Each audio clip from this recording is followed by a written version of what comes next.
আমারে চাইলে গিয়া তুমি একটা পাখির জীবন পাইবা, আর উড়তে গিয়া দেখবা পুরো আকাশটাই একটা খাঁচা।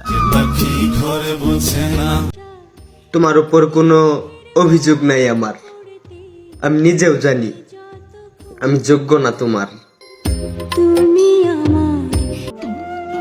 ওহে আমার শখের মানুষ, তোমারে নিয়ে গন্তব্য ছিল জীবনের শেষ অবধি, আর চলতে যায়া মাঝপথেই ঘটায়া দিলা সমাপ্তি। ছেলেদের সাথে নিজেকে তুলনা কইরো না, আমরা ওই কষ্ট নিয়েও হাসি যেই কষ্ট পাইলে তুমি এই দুনিয়া ছাইরে দিতা। তো গাইস, আপনার সবাই কেমন আছেন? আশা করি সবাই ভালো আছেন। তো গাইস, আমরা এখন দেখবো আজকে রাতারাতি ভাইরাল কিছু স্যাড টিকটক ভিডিও। তো গাইস, ভিডিওটা সম্পূর্ণ না টেনে আমাদের সাথে থাকুন এবং ভিডিওটা উপভোগ করুন। তো গাইস, আমরা এখন দেখবো মোট 18টা টিকটক ভিডিও।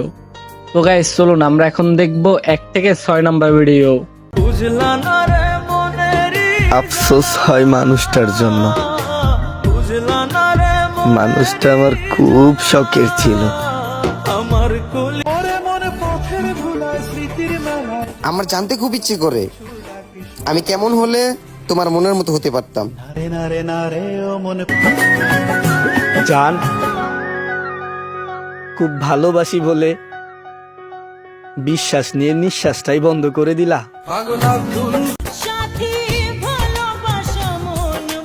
আমার খারাপ সময় চলে যাবে, আমার মনও ভালো হয়ে যাবে, কিন্তু আপনাকে আমার চিনা হয়ে গেল। ওরে মানুষ, এত নিখুঁত ভাবে কেমনে টকায়? দিন দিন যে দেখে সেই বলে এত শুকিয়ে যাচ্ছিস কেন, কিন্তু তাদেরকে তো আর বলতে পারি না যতই দিন যাচ্ছে ততই ডিপ্রেশন বেড়ে যাচ্ছে। তো আপনাদের কাছে 1 থেকে 6 নাম্বার ভিডিওর মধ্যে কোন ভিডিওটা সবথেকে ভালো লাগছে একটু কমেন্ট করে বলে যাবেন। তো আমরা এখন দেখবো 6 থেকে 12 নাম্বার ভিডিও। আজকে 7 বছর হয়ে গেল বাবার সাথে ইফতার করি নাই। বাবার চোখে কখনো পানি দেখিনি, হয়তোবা বাবার শরীরের ঘামই তার চোখের পানি ছিল। মা ছোটবেলা একটা কথা বলেছিল, তুই যখন বড় হবি তখন দেখবি তোর পিছন থেকে সবাই সরে গেছে। যতই ঝড় তুফান হোক, যখনই পিছন ফিরে তাকাবি তখন একমাত্র মাকেই দেখতে পাবি। সে আমার সাইরা গেছে যেই দিন, তারপর থেকে আমার শরীরের যত্ন নেই না বহুদিন। মায়াবতী, তুমি আমার ভোরের ঝরা ফুল, তুমি শিশির নও, তুমি আমার শুভ্র সূচি পূজারিনী তুল।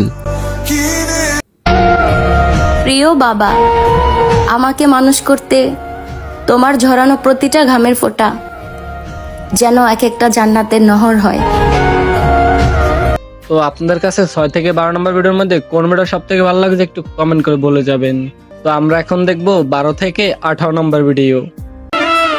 তুই বেঈমান, তুই বেঈমানের ঘরে বেঈমান, আর তুই যদি বেঈমান না হতে তাহলে কি আমার রাস্তার পাগল বানায় ছাড়তে? বেঈমান! তোমাকে ভালোবাসার থেকে ওই কালনাগিনীকে ভালোবাসা উচিত ছিল, কারণ তুমি তো ওই কালনাগিনীর থেকেও বিষাক্ত। অনুরোধ করে কখনো তোমাকে ধরে রাখবো না, কারণ তুমি যদি সত্যি আমাকে মন থেকে ভালোবাসো তাহলে কখনো ছেড়ে যাইবা না। আমার হাসিটা সবাই দেখছে, কিন্তু আমার চোখের পানিটা সেই দেখছে যে আমার হাসিটা কেড়ে নিছে। মাঝে মাঝে কারো কথায় এতটাই খারাপ লাগে যে আমি চুপ হয়ে যাই আর ভাবি আমি কি সত্যি এতটাই খারাপ?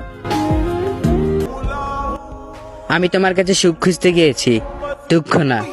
যদি জানতাম তুমি আমাকে দুঃখ দিতা তাহলে কখনোই তোমার মায়া জড়াতাম না।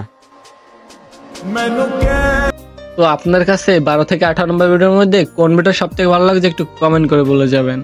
তো গাইস, আমরা এখন এই 18 নম্বর ভিডিওর মাধ্যমে ভিডিওটা শেষ করতে চলেছি। তো গাইস, আমার চ্যানেলটা অবশ্যই সাবস্ক্রাইব করবেন। নেক্সট কোনো পরবর্তী ভিডিওতে আপনাদের সাথে অবশ্যই দেখা হবে। তো গাইস, সবাই ভালো থাকেন, আল্লাহ হাফেজ।